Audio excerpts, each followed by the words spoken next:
దేవుని మాటలు ఖండిస్తూ ప్రకటించు, ధైర్యంగా ప్రకటించని పరిశుద్ధాత్మ దేవుడు ఇక్కడ సెలవిస్తూ ఉన్నాడు. హల్లెలూయా.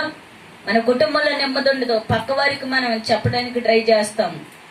ముందుగా నీ కుటుంబానికి నువ్వు ప్రకటించు, నీ పిల్లలకు నువ్వు ప్రకటించు, నీ ఇరుగు పొరుగు వారికి నువ్వు సువార్తను ప్రకటించు.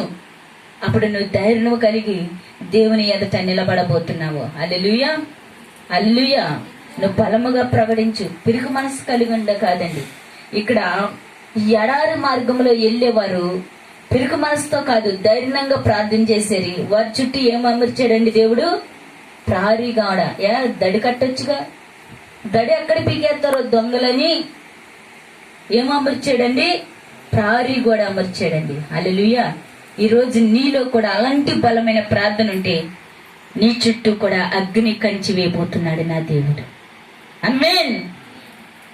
నీ చుట్టూ ఏబు కేసిన కంచి నా ప్రభు అయిపోతున్నాడు.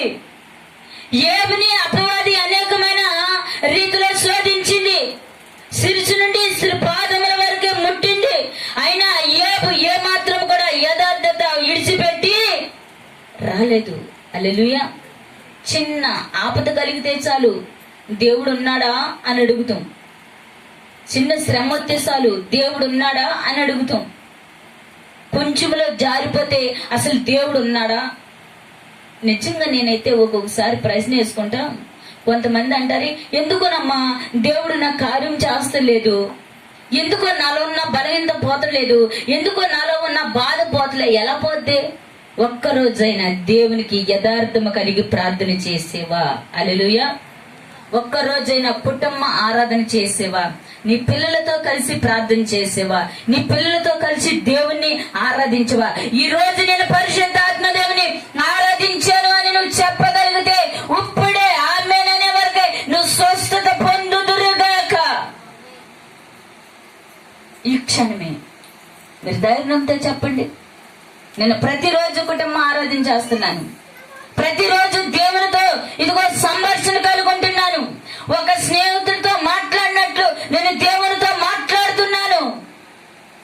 చెప్పండి, ఒకసారి మీరు చెప్పగలుగుతారా? ఒక స్నేహితుడితో మాట్లాడి చూడండి. ఒక స్నేహితుడితో గంటల తరబడి మాట్లాడుతూ ఉంటాము. పరిశుద్ధాత్మ దేవునితో మాట్లాడలేమండి. తండ్రి, కుమార, పరిశుద్ధాత్మ ఆమేన్ అంతే. వారు అలా అన్నమాటే పెద్దరందరం ఉంచేది పరిశుద్ధాత్మ దేవుడు. వారికి బుద్ధి రావటానికి, పరిశుద్ధాత్మ దేవుడు ఏంటో తెలియపరచబడటానికి, వారిలో ఉన్న బద్ధకం సోమరతనం పోవటానికి ఆ రంధ్రం ఉంచాడు దేవుడు. హల్లెలూయా. నీలో ఇంకా ఏదో ఒకటి కొదువుగా ఉన్నదంటే నువ్వు బలమైన ప్రార్థన చేయలేకపోతున్నావు. నీలో ఇంకా ఏదో ఒక నిర్లక్ష్యం కలిగి ఉంటున్నావంటే నీ ప్రార్థన దేవునికి అందనంత స్థితిలో నువ్వు ఉంటున్నావేమో. హల్లెలూయా. నీ ప్రార్థన ఎప్పుడైతే దేవునికి అందుతూ ప్రారంభిస్తుందో నీ జీవితం మారిపోవును గాక. ఆమేన్. చాలా మంది, నేను చెప్తున్నా, స్త్రీలకైతే చెప్తున్నాను, వంట వార్పు చేసుకున్న తర్వాత పక్కింటికి వెళ్ళి, ఈ రోజు పండగ కదా, రేపు క్రిస్టమస్, ఏ చీర కొందామేంటి, ఏ షాపింగ్కి వెళ్దామేంటి, ఇది కాదు. ప్రార్థన చేయండి, యేసయ్య నామములో ప్రార్థన చేయండి. నీకు సమయం ఉన్నప్పుడు సమయాన్ని కేటాయించుకో, పరిశుద్ధాత్మ దేవునితో సహవాసం కలుగుండు, నీ జీవితం మారిపోవును గాక. ఆమేన్. కొద్ది నిమిషాలు ప్రార్థన చేయగలుగుతున్నావా? ఉదయకాలం నుండి సాయంత్రం వరకే నేను ఒక్క రోజైనా ఒక్క నిమిషమైన ప్రార్థన చేస్తున్నాను అన్నవారు ఉన్నారా? ఉదయకాలం నుండి సాయంత్రం వరకే, ఈ మధ్యలో, ఈ గ్రాఫ్ లో ఈ మధ్యలో ఒక్క నిమిషమైనా నేను మోకరించి ప్రార్థన చేయగలుగుతున్నాను అన్నవారు ఉన్నారా? శోధనలో, శ్రమలో, కష్టాలు, కన్నీరు, బాధలు అనేకమైనవి వస్తున్నాయంటే కేవలం మనలో విశ్వాసమైన ప్రార్థన లేదు. శ్రమ వచ్చినప్పుడే కాదండి దేవుడు, సంతోషములో కూడా దేవుణ్ణి ఆరాధించాలి. ఒక్కరోజు కూడా ప్రార్థన చేయము. కుటుంబం గురించి, పిల్లల కోసం, యజమాని కోసం, తల్లిదండ్రుల కోసం ఒక్కరోజు కూడా ప్రార్థన చేయం. శ్రమ వస్తే అప్పుడు గుర్తు వస్తుంది దేవుని మందిరం, అప్పుడు గుర్తు వస్తుంది అమ్మగారు, అయ్యగారు ప్రార్థనలో.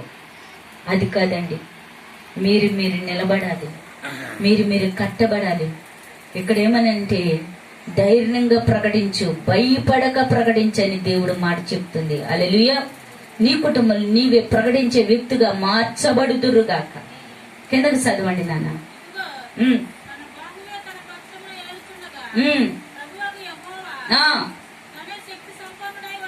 చాలు నాన్న. ఎవరు వస్తున్నారంట? ప్రభు ఒక యెహోవా. ఆయన ఎలా వస్తున్నాడంట? శక్తి సంపన్నుడై వస్తున్నాడండి. హల్లెలూయా.